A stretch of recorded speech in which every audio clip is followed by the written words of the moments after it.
Oui, moi c'est... Ah, vous êtes de où? Non.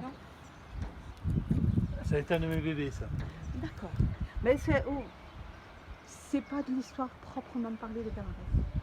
Et pourtant, si.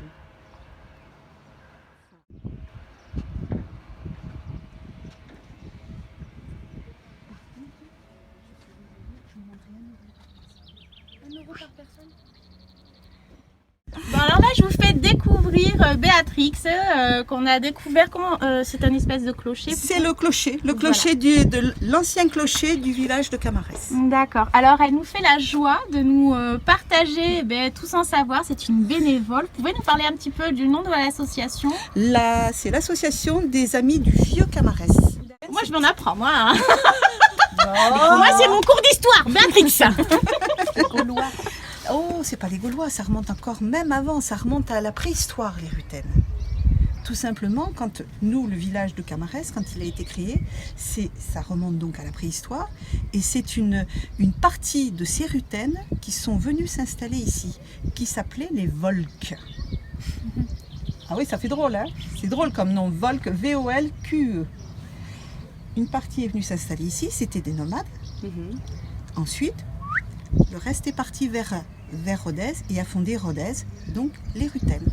Les Volques, les Rutaines. Nous, c'est ça, tout simplement, par la découverte d'un certain nombre de statues menhirs. Ici, au niveau de Camarès, nous n'en avons pas. Elles doivent être transformées en pierre dans les constructions, mais par contre, on en trouve dans le village de Montlore, de même qu'à Saint-Cernin-sur-Rance. Et là, on en trouve encore au jour d'aujourd'hui de ces statues menhirs. Nous en avons des reproductions qu'on pourra voir tout à l'heure à l'intérieur du château. Et elles sont toutes au musée Fenaille à Rodez. Et oui, dès qu'on en découvre une, on l'enlève parce que même si le poids est important, ça se vole. Simplement, nos reproductions ont été volées. On les a récupérées, mais elles ont été volées. C'est qu'une photo, hein. Mais c'était volé quand même. C'est malheureux, hein. De la taille d'un menhir. Donc voilà. Donc on monte, on avance. Ensuite, ils avaient quoi ici quand ils se sont installés? L'eau, la pêche, se nourrissent. Ils avaient la forêt, donc ils pouvaient se nourrir d'animaux. Ils avaient aussi la végétation, donc à l'époque, on pense qu'il y avait des framboises, des mûres, des machins. Ils se nourrissaient aussi beaucoup ils étaient beaucoup moins difficiles que nous, donc ils trouvaient leur nourriture partout. Et ils se sont sédentarisés et ils ont planté des champs. Ils avaient quelques graines parce qu'ils venaient d'Asie. Donc ils avaient ramassé des céréales, entre guillemets, ils appelaient peut-être pas ça céréales, mais graines tout simplement, et qu'ils sont devenus donc sédentarisés, ils sont devenus agriculteurs. On n'a rien sur la période, cette période entre on va dire la préhistoire. On commence à savoir des choses qu'à partir du XIe siècle. Nous avons un pont, c'est par rapport à ça, pont du XIe siècle qui permettait de traverser à pied sec notre rivière qui s'appelle le Dourdou. Ah, ça y est. Le Dourdou, d'accord. Dourdou. Mais le nom, vous en trouverez un peu partout en France. C'est un nom étymologiquement parlant. Il va falloir que je vous le donne, que je le retrouve. On m'en a parlé, mais c'est pas rentré dans ma petite tête de Piaf. Parce qu'il y a une étymologie à ce mot Dourdou, de ce qu'il veut dire. Par contre, au niveau du nom de Camarès, au départ, et c'est lié à notre cours d'eau, on s'appelait Cambarès. Cambarès, ça veut dire en occitan patois, méandre. C'est un cours d'eau qui n'est pas rectiligne, il fait des méandres. Et il faisait encore plus de méandres que ça, parce qu'on a construit il y a une trentaine d'années un plan d'eau et qu'on a fait dévier le cours de la rivière. Et donc, Cambarès méandre. Et puis au cours des siècles, le B est passé à la trappe. Il s'est effacé vu que ce n'était pas systématiquement un langage écrit, mais un langage oral, en se le passant le jeu, on va dire, du téléphone arabe. Ouais. Première phrase nickel, la dernière, voilà. Et le Cambarès s'est transformé en Camarès. B, passé. Et puis peut-être plus difficile à prononcer dans ces cas-là. Voilà, tout simplement. Donc, XIe siècle, notre pont, construit. Vous n'avez pas été sur la place du Pont-Vieux, Si on y a été, avec le pont. oui. Donc, ce passage qui permettait de passer à sec l'hiver, pas de problème. Il faisait très froid ici. Mais au moment du printemps, on n'avait pas les hivers que nous avons aujourd'hui. Donc, avec de la neige. Et quand il y a la fonte des neiges, la rivière enflait. Donc, impossible de passer d'une rive à l'autre. Donc, construction de ce pont. À ce moment-là, un seigneur, il y en avait sûrement un, mais c'est celui dont on se souvient, dont on connaît le nom, Arnaud Dupont. Il a pris le nom avec sa construction du pont. Arnaud Dupont. Ah, Logique. c'est beau. C'est beaucoup de choses sont faites logiquement comme ça. Les noms de famille ont été donnés au cours des siècles par rapport à des trucs idiots. On disait, on a eu ça, j'en parlerai pas parce qu'il y en a encore. Donc je le dirai pas. Mais c'était par rapport à ce qu'on faisait. Les noms on prenait le nom par rapport à l'artisan, on prenait son nom par rapport à son métier. Donc c'est pareil, Arnaud Dupont. Construction du château. Château construit. Ce qu'il en reste, il a sûrement beaucoup évolué par rapport à la construction initiale. C'est pas la même. Pas tout à fait la même. Le centre, oui, mais après ça, parce que je pense que la maison qui est devant n'y était pas. Sûrement pas. Et vu qu'on est sur une butte, il était en haut de la butte. Ok. On rentrait, il a fait donc, son pont, mais il a fait aussi des fortifications. On est dans un village anciennement fortifié. Il en reste des fortifications.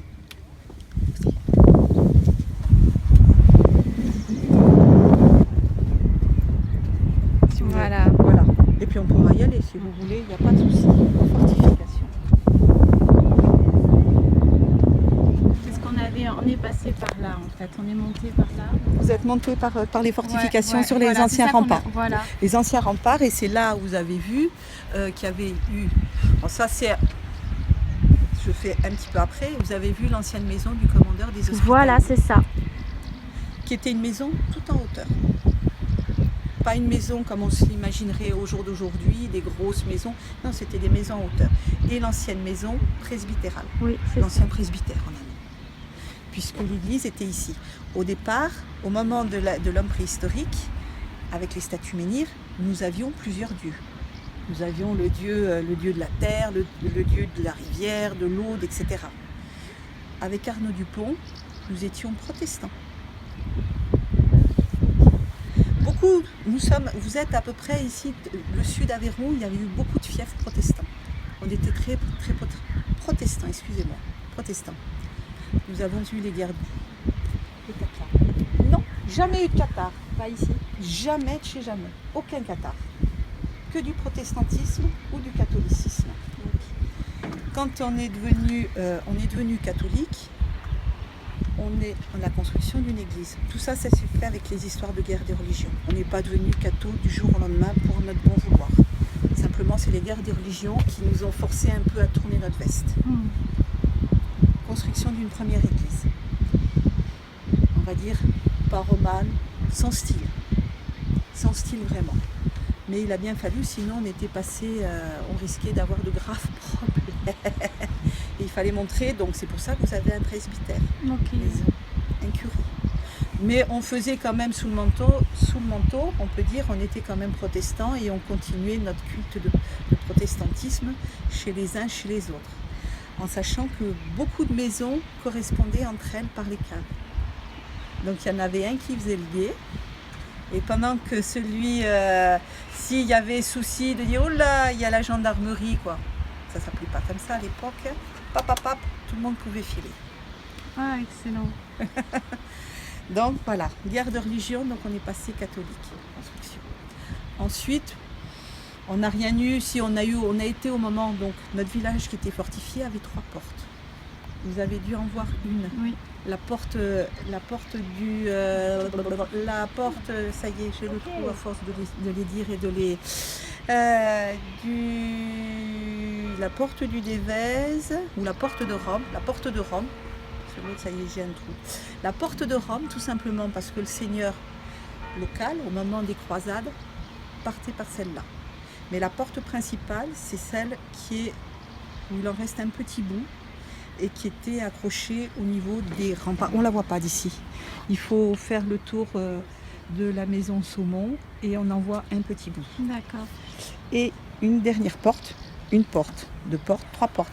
Au niveau de la lanterne que vous voyez entre les deux maisons aux tuiles rouges, vous avez aussi un semblant, un petit bout d'arche de porte.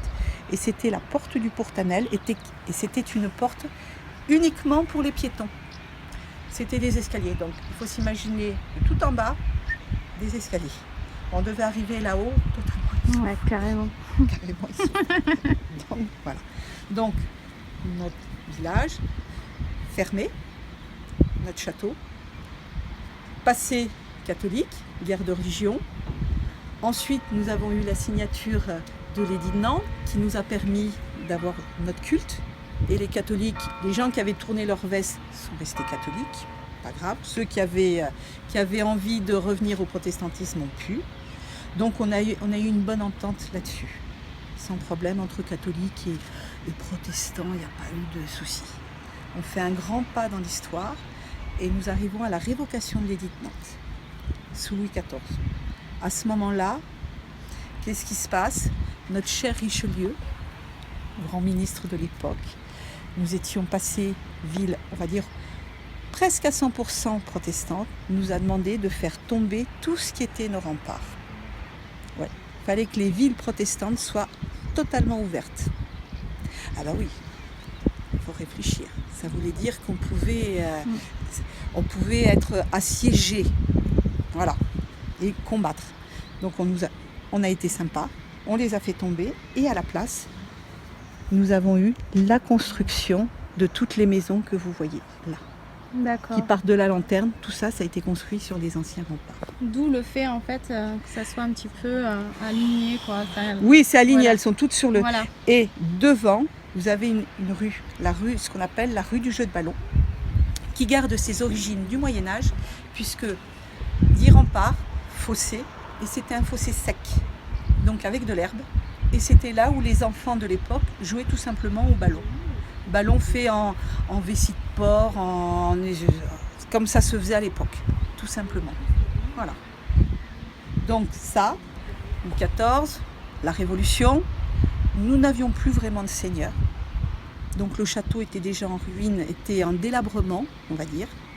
Quand quelqu'un l'a récupéré, qui s'appelle, ça c'est toujours le problématique avec les noms. Bref, C'est pas un problème, mais ça après, reviendra d'un coup. à un moment donné, sans le chercher, laissons-le. Non, laissons, voilà, Voilà. on va laisser. Donc, qui était protestant. Un homme protestant donc, qui a récupéré le château, mais bon, le château était dans un état assez délabré, donc il a vécu, on ne le voit pas de là, on voit un petit pignon et puis un toit qui est c'est du... c'est assez costaud, ça évite que l'eau s'infiltre, et la maison là.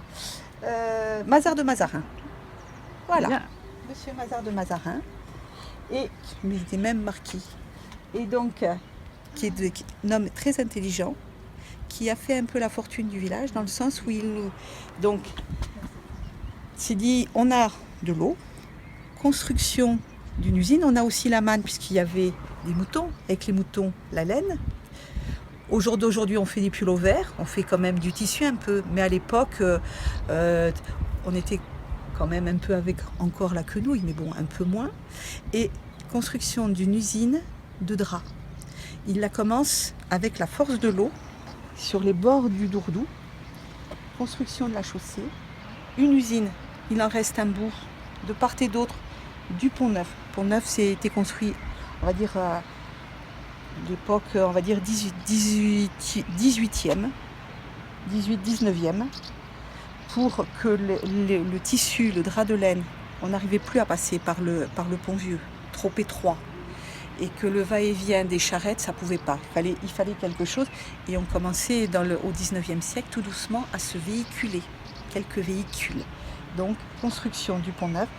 Et de part et d'autre, de cette usine de draps de laine. Alors, au jour d'aujourd'hui, on y fait des petits biscuits, le biscottin. On y est passé à côté. Biscottin de Camarès et de la Foisse. Très bon les biscottins. Très bons petits biscuits. Mais à l'époque, on y faisait du drap. Donc, un protestant.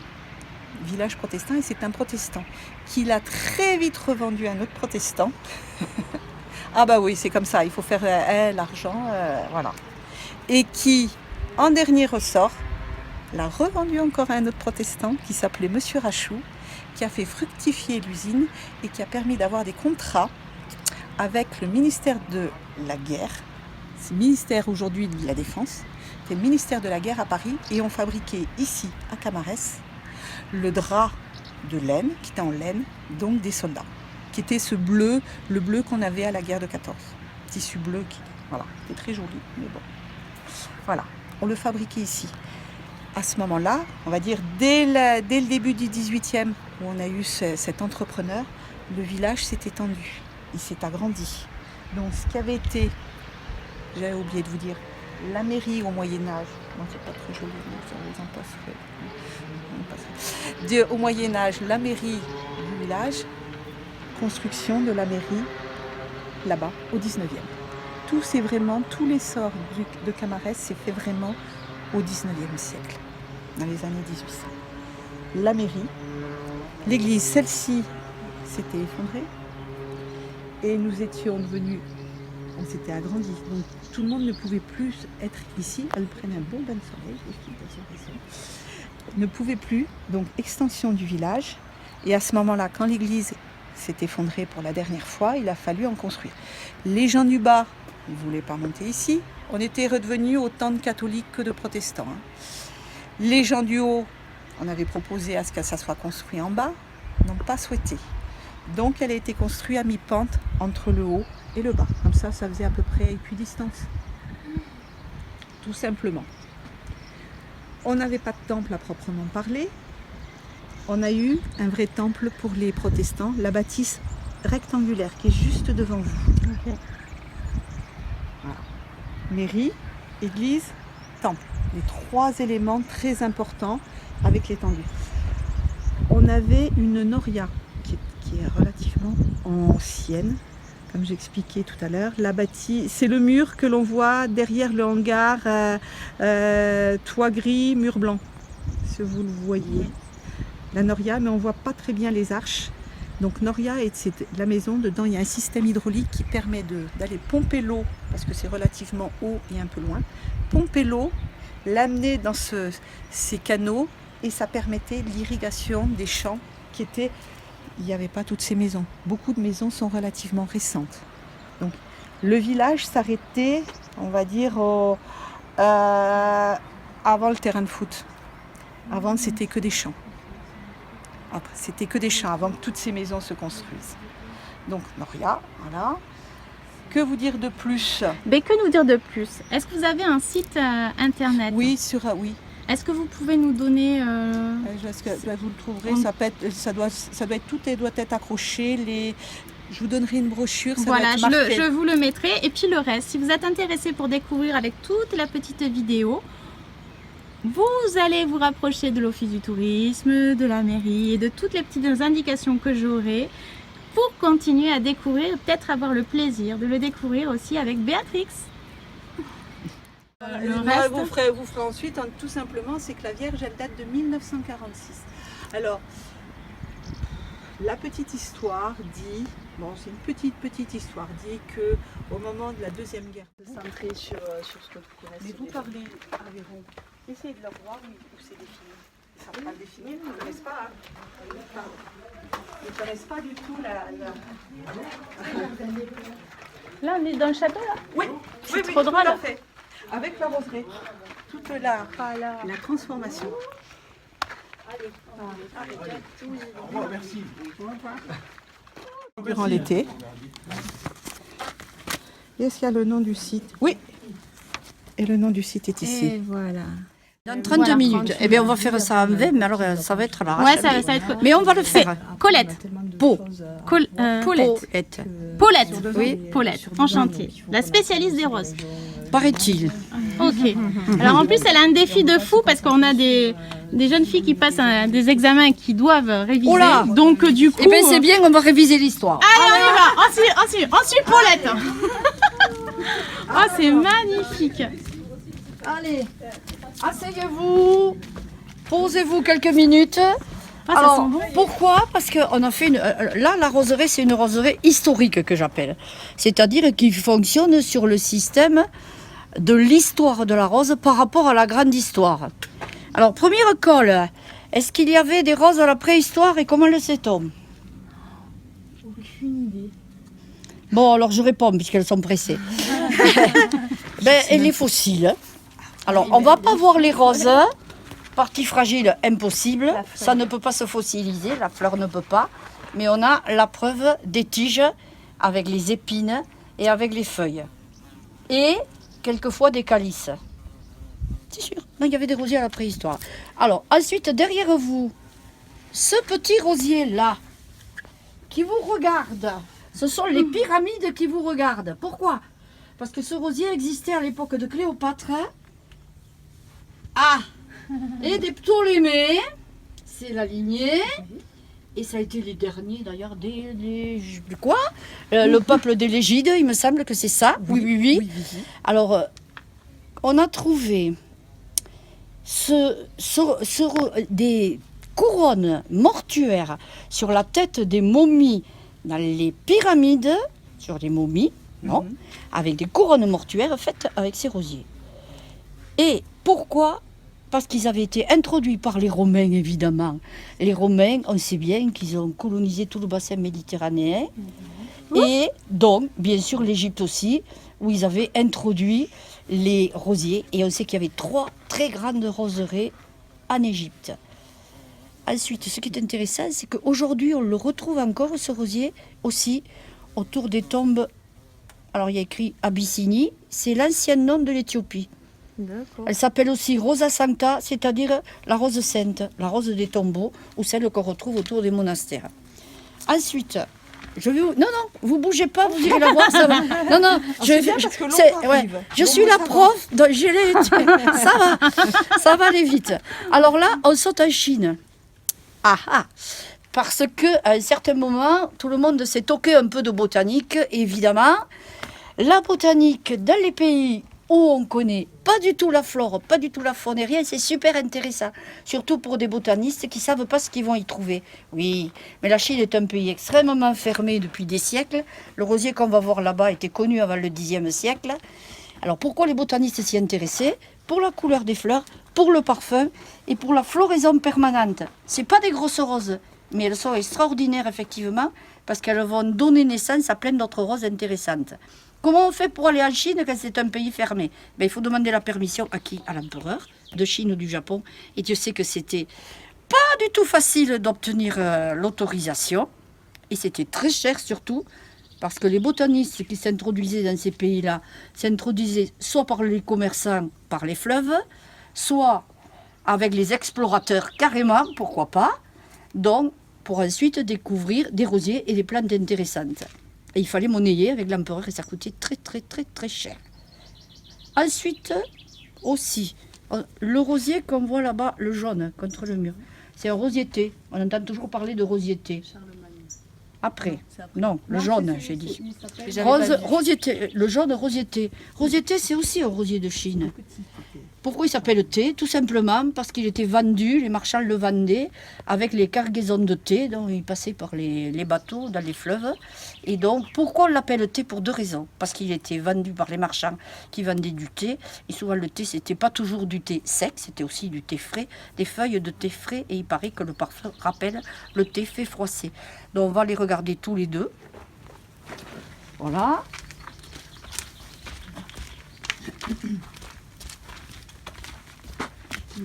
Alors, en 100 ans, alors la rose, elle n'est pas terrible, hein, mais son histoire extraordinaire, c'est quand même quelque chose. Le deuxième introduit en Europe, hein, par rapport à ces pays-là. Donc c'est très intéressant, donc connu avant le Xe siècle. Alors les Chinois, ils ont vite compris, ils ont créé une énorme jardinerie où tous les Européens ensuite pouvaient aller, à Canton, à la grande ville, se fournir. Alors, sentez le rosier thé, vous verrez. C'est très intéressant. Ouais, c'est trop bizarre. Ah oui. C'est pas une odeur de rose. Non, c'est une odeur herbacée, c'est Voilà, des tout à fait. feuilles de thé froissé. Voilà. Là, j'y crois beaucoup oui, plus. disons. Parce que les gens qui parlent de t'as vu rose ça thé, Ah, ils mais parlent de la couleur. C'est pas la couleur, ça n'a rien à voir. C'est l'odeur. Alors ensuite, Rosier ramenait des croisades par Thibaut de Champagne, à l'époque de Saint-Louis. Alors Thibaut de Champagne était un chevalier, un poète, un magicien, un peu de tout, un peu voyou, un peu tout. Oui, aussi, mais tout, il faisait tout et rien, quoi. Alors, il a ramené ça. Non, à l'époque, c'était pas particulièrement pour la beauté de la fleur, c'était surtout pour la médecine, parce qu'à cette époque-là, les apothicaires avaient vite compris tous les bienfaits qu'on pouvait tirer de la rose. Et il y avait donc dans sa ville de Provins, où il a fait cultiver en grande quantité ses rosiers, des rues entières qui étaient jalonnées d'apothicaires qui se faisaient des fortunes incroyables en vendant ces produits, dont les apothicaires étant les anciens pharmaciens. Alors, autre très intéressant, lui il est planté depuis 2 mois, un rosier très ancien qui s'appelle Charlemagne, c'est pas par hasard. On l'a retrouvé dans un très ancien jardin de Wallonie en Belgique, puisqu'il vient de Belgique. Parfum extraordinaire, il doit vraiment dater de Charlemagne, il s'appelle Charlemagne. On lui a mis un deuxième nom avec une date, c'est toujours pareil, il y a toujours quelqu'un de politique qui récupère l'entrée d'un rosier pour ensuite s'en faire sa fortune. Santé, parce que sa particularité, c'est qu'il devait servir pour les mêmes raisons. Parfum extraordinaire, les pétales gardent leur parfum séché pendant un mois. Hein. Je pourrais en sentir tout le temps. Est-ce que c'était pas aussi parce qu'il ne devait pas se laver? Quoique Charlemagne était quelqu'un de très propre. Oui. Qui avait... Ah oui, par rapport à son époque, À oui. son époque, il Oui. était très propre. Est-ce que c'était... Ah là là, c'est Ah du oui, oui, concentré. oui. Ah là là là. Ah ouais. Oui, oui. Oh là là, celle-là. Allez, peut-être voilà. que... Oh là Alors, là. autre histoire extraordinaire, hein, c'est celui-là, ramené par une personne de la noblesse anglaise qui va faire ses humanités, comme on faisait à l'époque, au 19e en Italie. Elle va dans la région de Naples et elle repère un rosier qui n'existe pas en Angleterre et qui a une couleur extraordinaire, un parfum que vous sentirez. Et elle en vole un et le ramène en Angleterre. Joséphine, plus tard, s'intéressera à ce rosier. Ce rosier s'appelait au départ Portland, puisqu'il vient de Portland. La duchesse s'appelait Portland. Portland Rose ou Portlandica. À partir de ce moment-là, il lui a donné le titre de duchesse. Donc le rosier, lui aussi, s'est appelé duchesse de Portland. C'est quand même... Alors, santé. Et venez sentir, là, ça aussi, c'est un Portland. Ça, vous vous en rappellerez de ces parfums-là. Parce que c'est pas que la beauté, c'est aussi tout ce qui va avec. L'odeur est... Oh là là. Allez. En plus, avec la chaleur, ça Eh sent ben très, oui, vous très êtes bon. venus un jour où on s'aime. Oh là là. là. C'est Va c'est sur une ça aubaine. aussi. Oh C'est là là. aussi un Portland. Madame Ball, anglais, évidemment. Oui, mais Ball avait 2 ailes, je précise. Ah non, faut sentir, hein. Oh là là, avec la chaleur, c'est marrant. Hein, Ça ressort encore plus. Ça, c'est que vous vous en souviendrez. Et c'est surtout le matin. Oh, c'est d'une douceur, celle-là. Alors, autre Portland. Subtil. On dirait que c'est son frère Oh, jumeau. que ça sent bon. Venez sentir et vous verrez, c'est pas le même parfum. Autre Portland.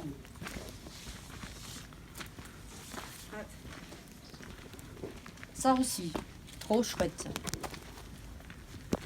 Ça sent tellement bon. Ah, c'est un vrai bonheur. C'est pour ça. Ça va vous faire du bien avant les examens. Ah, ça Vous vous sent rappellerez bon. de ça au moment où vous craquez. Ah là là. Ah là là. Paulette, je t'aime. Moi aussi. Mais je ne serai pas Oh là là là, pour te le Maëlys, redire quand tu auras besoin de moi. Hein. Oh là là. Ah là là.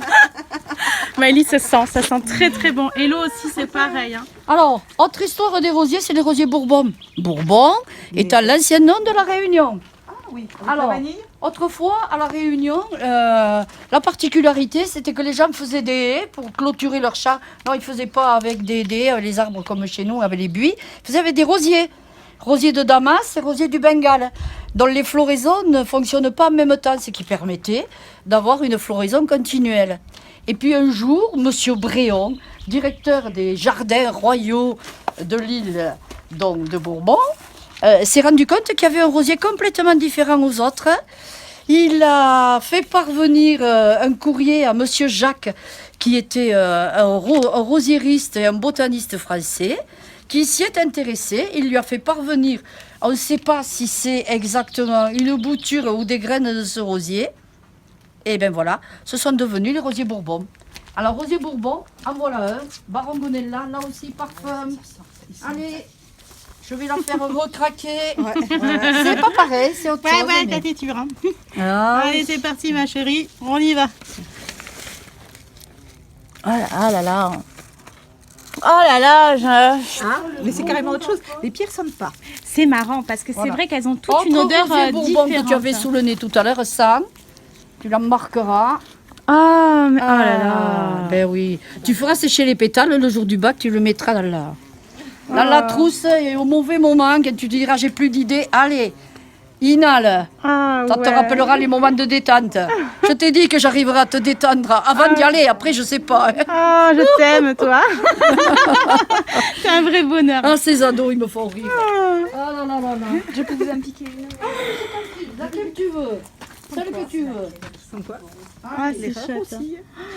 C'est bien, c'est bien. Le Ah, château qu'on a transformé en rosier. elle en veut une? Ah Laquelle? Qu'est-ce qu'elle veut? Allez, chacune. Donner un plus. Allez. Mais booster. voilà, j'incite vraiment les gens à vous découvrir et à venir voir aussi cette magie qui se passe aussi. On sent bien là dans ces terres et c'est intéressant. Et si on fait attention, il n'y a pas de bruit. Que le bruit des Si abeilles, vous avez une seconde de vous monter là-haut, vous avez des rosiers du monde entier. Vous allez voir aussi avec des Ouais, parfums. c'est- gna, et gna, il y a gna. aussi une vue. Oui, et une vue Et extraordinaire. des odeurs aussi. C'est les filles. 5h30. Ouais.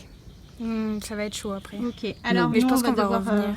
Bon, mais en tout chaque année, on refait les mêmes choses. ça, Le ça premier week-end, samedi, dimanche, ça fonctionne pareil, 14h, 19h. Hein. On est là. Et tout impeccable. l'été, tous les matins. Je mettrai de toute façon les petites indications en bas de la vidéo que vous retrouverez aussi avec plaisir Et- Béatrix. et- elle a les et, trucs au Colette. jardin, là, de toute Et, façon. Même je si elle vais y va prendre pas, tout elle ça. sera l'année prochaine. Et il y a Non, mais des moi, animations. je vais Dans revenir, l'été, moi. allez, Moi, hop. Paulette, je vais revenir. Attends, pour prendre le temps. On va discuter. Attends.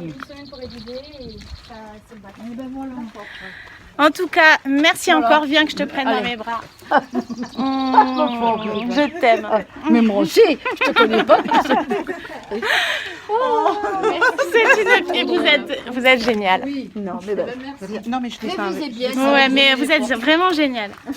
Non, mais C'est là, agréable. là, il faut les deux. Elle a... Ouais. Ça combine très très bien. C'est juste Alors, parfait. les jardins, les animations de cet été. La SPA, mais il Ouais. est tout mignon. Oh, mais quand on l'a récupéré de la SPA, il était maigre comme un clou. Il était, ouais, et agressif.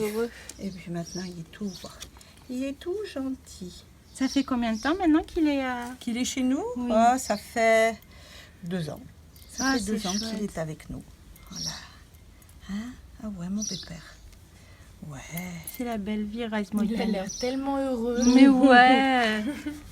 Il a une petite clochette, faudrait Il a perdu le truc qui était dedans, ouais. Bah oui, parce que comme tout bon chien, ça, quand on est à la cuisine, qu'est-ce qu'il a il arrive ventre à terre, donc pour l'entendre et pas se retourner et lui faire du mal. Ah, Salut.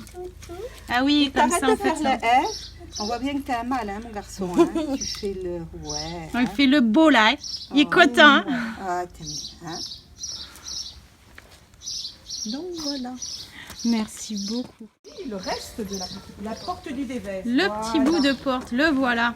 Le petit bout de porte qui est ici, qui permettait de rentrer dans le village.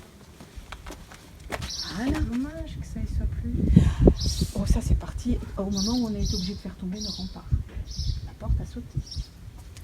Et on avait donc toutes les maisons, la construction de toutes ces maisons, en sachant que la maison au volet rouge était la prison. Ah ouais. Et que la maison au volet blanc qui était totalement restaurée et tout, étaient les gendarmes. Ouais, d'accord. Voilà. La prison et les gendarmes juste à côté. Bah oui, c'est comme ça que ça marche. Les remparts, il a bien fallu trouver des moyens, donc on avait fait ces chemins qui étaient tout en calade donc en cailloux mis les uns à côté, qui descendaient jusqu'en bas. Malheureusement, ça n'a pas été, à une certaine époque, ça n'a plus été entretenu. L'herbe les a recouverts jusqu'à une partie. Et vous ferez attention, quand vous descendrez, vous verrez, il y a comme des arrêtoirs, dans un sens, dans un autre. Ça permettait, quand on faisait rentrer les bœufs avec les charrettes ou des chevaux ou quoi que ce soit, que les bêtes, parce que c'est raide, quand on le monte avec cette chaleur-là, se dit vivement de l'eau un peu, ça permettait d'arrêter et que les bœufs puissent souffler. Non seulement ce sont des arrêtoirs, pour arrêter les charrettes, mais aussi ça faisait comme des petits canaux. Et on récupérait l'eau de pluie dans des puisards. Ils étaient très malins. Ils pensaient. Donc vous descendez tout du long, légèrement après le calvaire, vous atteindrez la route, et voilà. Merci beaucoup, Béatrice. L'église ne se visite pas. Et je vous la ferai même pas visiter parce qu'elle est très belle. Mais elle n'a pas l'air belle. Oui, on n'avait pas envie. On s'est garé là, mais on avait... Non, on s'est Elle senti- ne l'est plus.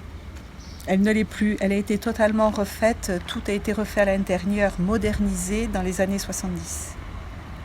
Mais c'est Avant, marrant, on le il y avait sent. Avant, il y avait des très beaux vitraux. Tout était. Mais là, c'est du moderne. Tout est moche.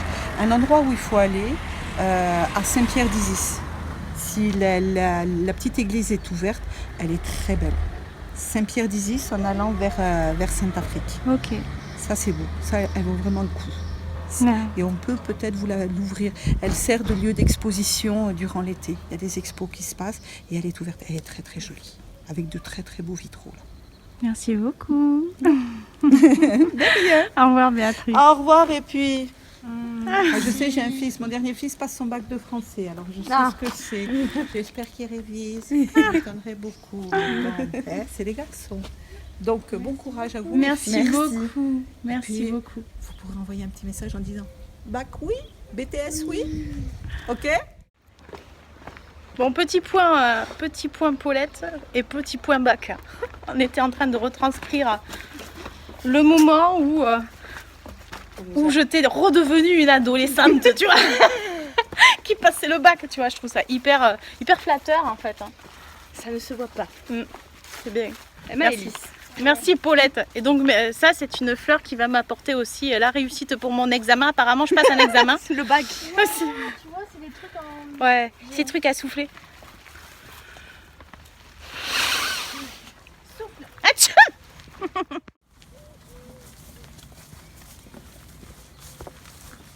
Bon, eh bien, on aura bien fait des couleurs jusqu'à la fin. Je pense que oui là.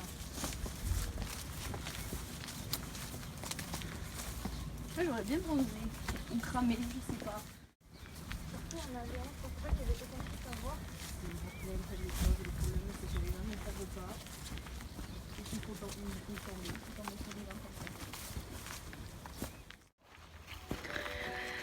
Alors, petit retour vidéo avant de conclure avec tout le monde. Que dire?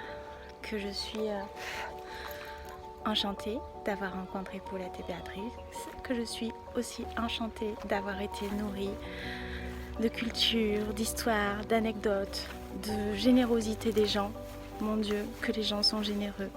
Mon Dieu, que ces habitants de ce village de Camarès sont accueillants, bienveillants, soucieux de pouvoir partager l'histoire de leur village, soucieux de pouvoir intéresser les gens. Et d'ailleurs, je vous invite, si vous passez à côté de cette région-là en vacances ou même en week-end, eh bien, arrêtez-vous et puis allez faire comme nous.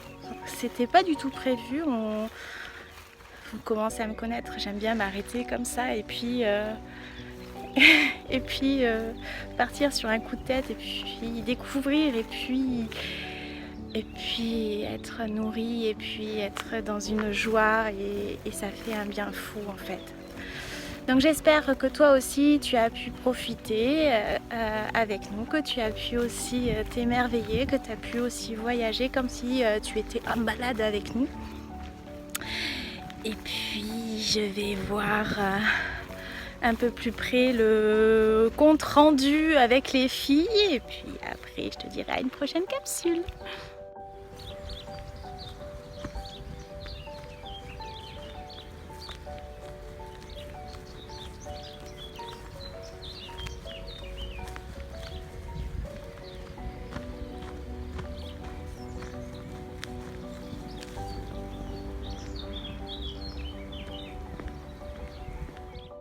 rouge. Mon Dieu. Ah oui. Ah bien. Et toi? Ah, Maëlys aussi, elle a pris Oh, des c'est couleurs. pas mal, Moi, je ouais. suis défractée.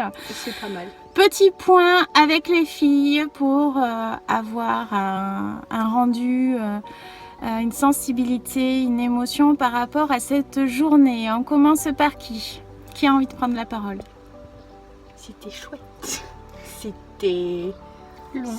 Non. Long c'était- parce que la marche, mais c'était bien parce que j'ai pu ménager. C'était crevant, mais c'était très très très intéressant. C'était ressourçant. Mm. Contente parce qu'on est repartis toutes les trois avec une rose de la roserie, donc hyper symbolique. Donc j'ai aimé perdre quelques années avec Paulette. Tu vas passer le bac. J'ai passé un examen hyper important et donc la rose va me porter chance, donc merci Paulette.